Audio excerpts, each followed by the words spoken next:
All right, welcome back, guys. Today we're going to talk about the 10 books that I was able to read in January. I really loved pretty much all of these, and I'm really excited to share them with you. So no further ado, the first one, starting out, I read Swipe Right by Levi Lusko. This was a book that I read. Can you sit quietly? This was a book that I read just because I wanted to have read it. I've had it for a really long time, and had just kept putting it off for some reason. I didn't really think I would like it, or didn't think like it would apply or something. I don't know.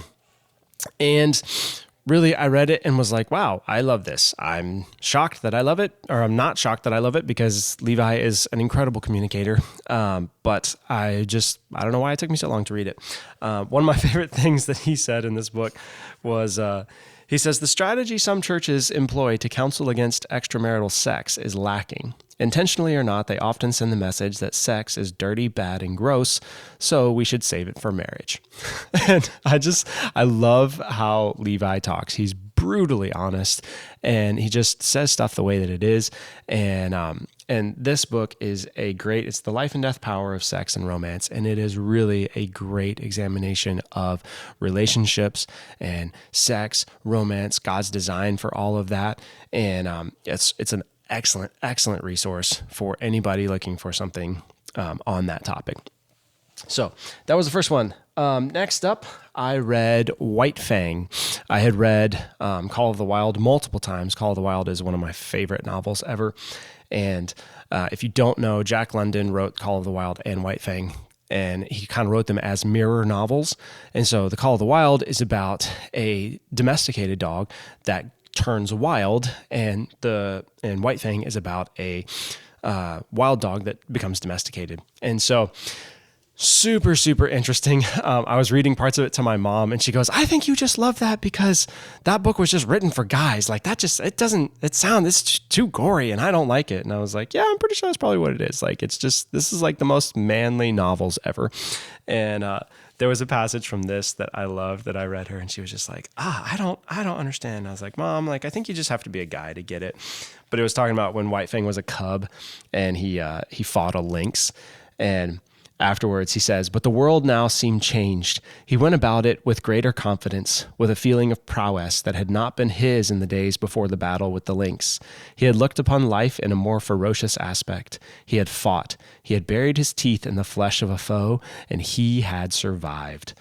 And yeah, I love these books. They're so good. They're such a great examination of human nature, really, even though they're stories about dogs.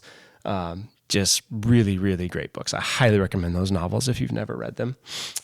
Next up, we have a book called Are My Kids on Track? This one is another one that has been on my to-read shelf for a long time, and I kept putting it off, and I, for some reason, legitimately did not think I would like this book because I thought it was going to be very much like arbitrary measurements of stuff, and like, is my kid's circumference of his head, the same as, other kids or whatever, and just completely ignored the subtitle of it, which is 12 emotional, social, and spiritual milestones your child needs to reach, and ignored the fact that this book was recommended by one of our best friends, who I very much trust her book recommendations. She recommended it to my wife. My wife got it. She read it. Then she bought her own copy and she read it again and then told me I needed to read it. And so for some reason, it's been sitting on my shelf for forever. And I've been like, oh, whatever. I don't want to read it. I'm not going to like it. And so I finally was like, all right, whatever, getting rid of it, getting it off the shelf, read it, and absolutely loved it. This book is a must-have for any Christian parent. It is so, so good and such a great guide and such a great encouragement to these are the stages and the developments that you should start to see in your children as far as these character traits go, right? We want them to have emotional vocabulary. We want them to develop perspective and empathy and resourcefulness and awareness and reciprocity and ownership and boundaries. We want them to have a firm spiritual foundation and know their spiritual identity and understand mercy and ultimately come to understand the meaning of life and their life and what they're here for. And this book is incredible parenting book. I think every single parent needs to have a copy of it. Hey, you, listen here. One of my favorite quotes from this was they said, "The reality is that we talk at and do things for kids way too much. In doing so, we become their resources rather than teaching them to be resourceful." And that just murdered me. Like that quote, I was just like, oh my gosh, like what situations am I just being the resource for my kids instead of teaching them to be resourceful and to figure out the problem and to do the work necessary to come to a solution. So yeah, Are My Kids on Track? Absolute recommend for every single parent out there. It is amazing. The next book that I read was a novel called Big Red. I don't have this one. I got this one from the library. And it's an old time, like one of the old youth novels, from back in the day. And I loved it. I absolutely loved it. It just has all the values that I care about. It's this great story of this boy raising this Irish setter, and there's a bear on the mountain terrorizing him, and he has to go hunt down the bear with his dog. And it's just so good. It's so good. I loved it. I've been reading a lot more older kid stories, trying to find books for my kids that just align with my values, because a lot of the newer stuff for kids doesn't align with the values that I hold and that I want to develop in them. And so I've just resorted to looking back at books that were written when those values were more commonplace, and I've loved them. Big Red was a great one to start with. Next up, we have this book, The 5 Masculine Instincts.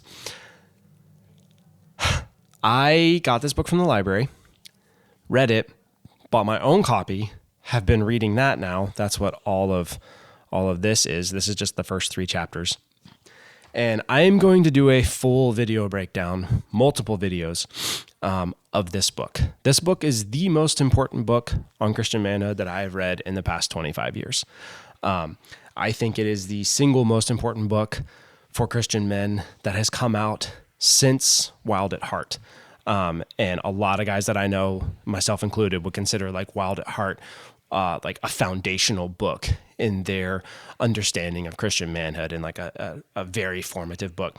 I think this book is just as important as Wild at Heart. I think it is a absolute required read for every man. I am planning on buying multiple copies. Go ahead. Of this book in order to give to every single guy that I know, because every single man that I know needs to read this book, needs to understand it, and needs to live it out, because it is the most insightful thing that I have read on Christian manhood, like I said, in 25 years. And yeah. So way more videos coming on this book very soon. Can't recommend it highly enough. Next up, I read True Believer. This one was also from the library. This is the second book in the Terminal List series. I had a buddy that was watching the show when it came out on Amazon this summer, and I read the first book and then went and watched the show and really enjoyed it. And so I'd been wanting to pick up this second book. Funny story about that, I put a hold on it at the beginning of November. It was supposed to be due back at the library like November 11th, and then I don't know what happened, if the person like lost it or something, but I had a hold that was supposed to be due back on November 11th, and it didn't get in until sometime in January. So I ended up reading this book in January when I got it. Really good. Loved it. I've really enjoyed that series. I want to read all of them. And if you like the show, you'll definitely like the books. You should for sure check those out. So next up, Guardians of Ga'Hoole, the first book, is called The Capture. I picked this book up again, looking for some stories for my kids. I had read the first couple of this series a while back. Interesting thing to note was I listened to these as audiobooks, and I kind of liked them. And I liked them enough to want to go back and reread them now this time. But what was interesting was this time I got this one from the library, and instead of listening to the audiobook, I read it. And what I realized was I really did not like the performance of the lady who read the audiobook. And when I was reading the book for myself, I found I really enjoyed this book a lot more than what I did listening to the audiobook. So I'm going to go through. No, thank you. So I'm going to go through and keep on reading those and try to finish out that series, because I think that's another one of those series that lines up with the morals and the values that I want my kids to grow up learning. So more to come on that series for sure. The next one, Discipline is Destiny by Ryan Holiday. I cannot say enough good things about Ryan Holiday. Everybody should read his books. Any one of his books that you pick up, you will be better off for having read it. They are so, so excellent. I don't know if you can see this, but there is just an insane number of dog ears in this book, and underlines and stuff. Just every other page, he says something that you're just like, oh my gosh, I love this. One of my favorite quotes from this book was, he says, "We live in a time of vulgarity and silliness and immaturity and selfishness, a time of freedom that we have decided is actually license for stupidity, unseriousness, and excess. Look at our heroes, reality TV stars, influencers, professional wrestlers, YouTubers, demagogues. These are not heroes. These are cautionary tales. The people we ought to admire are quiet, dignified, reserved, serious, professional, respectful of themselves and others." This is book 2 in the Stoic Virtues series. The first book is Courage is Calling. And this was just a great book for me to kick off the year with. This year feels like a big year of disciplines for me, and of being more disciplined in daily habits and in doing the right things on a very consistent basis. And so this book was a great one to just kick off the year with. Highly, highly recommend this and any other book by Ryan Holiday. Next up, we had Frozen Wrath by L.S. Gozdich. This is actually a book written by a subscriber to the channel. I found out that he had released his first novel and went and grabbed it, and I read it on the plane flying out to California for a job. And I enjoyed it. It was really fun. It was really, really cool to be able to see at different points, like, man, there's such lyricism and such beauty in the writing that you can just tell that he just loves to write, and he loves to form words and mold words and create these pictures with stuff.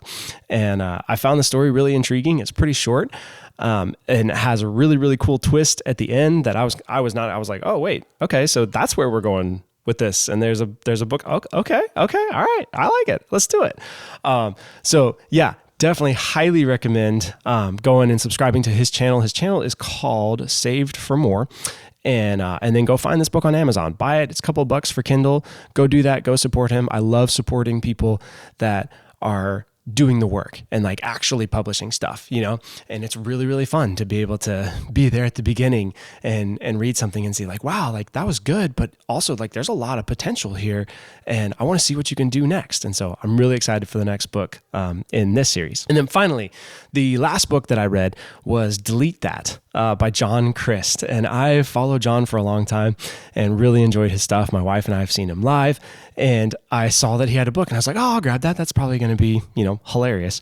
And it was, but what I wasn't expecting from this book is that I finished it and I told my wife, I was like, babe, this book is literally a masterclass on human nature in 2023 and the stuff that we deal with and the ridiculous justifications and things that we do in order to try to keep up and try to hide who we really are and present this false face and hide our brokenness. Just like earlier in the video, I'm going to restart the video because my kid came up here. I'm like, why? I have a gajillion kids and they come up and bother me in my work all the time. We have this fear inside that we need to hide that for some reason, it's like, and I need to present this perfect picture and this perfect face, and whatever, instead of just embracing like, this is me, this is my life, this is what it is. I read all the time and I have 4 kids, and I read with them on my lap a lot and I record videos with no audio and have to redo them, and so I love this book. I got it from the library and I am going to go buy my own copy because one, it was just hilarious. Like, it's John. If you know John, he is absolutely hilarious. And 2, I was just like, I was blown away by his insight and massively convicted on a lot of things in my own life. Like, dude, I need to stop doing that because it's just like, what's the point? Like, what's the point of trying to hide this? And what's the point of trying to filter all this stuff and whatever? Like, this is me. So yeah, just excellent, excellent, excellent book. It was so good and so surprisingly good. I just loved how profoundly deep it was in the midst of being just laugh out loud funny, just laughing out loud on the plane, literally reading it on the plane and just, feeling like an idiot laughing in front of all these people. So yeah, just excellent, excellent book. So yeah, that's everything that I read in January. Let me know what you guys think. Let me know what you're most interested in reading. If you have read any of those, let me know what you thought of them. And yeah, I think that's all I got. So if you like this video, make sure you like it. Make sure you subscribe and ring the notification bell down below. Leave me a comment. Let me know what videos you would like to see. Let me know if you have books that you read in January that you would recommend. I'm always looking for more books. I have 1,000 on my to be read shelf, and I would love to double that. So yeah, hope you guys are having a great day, and I'll see you in the next one. Bye.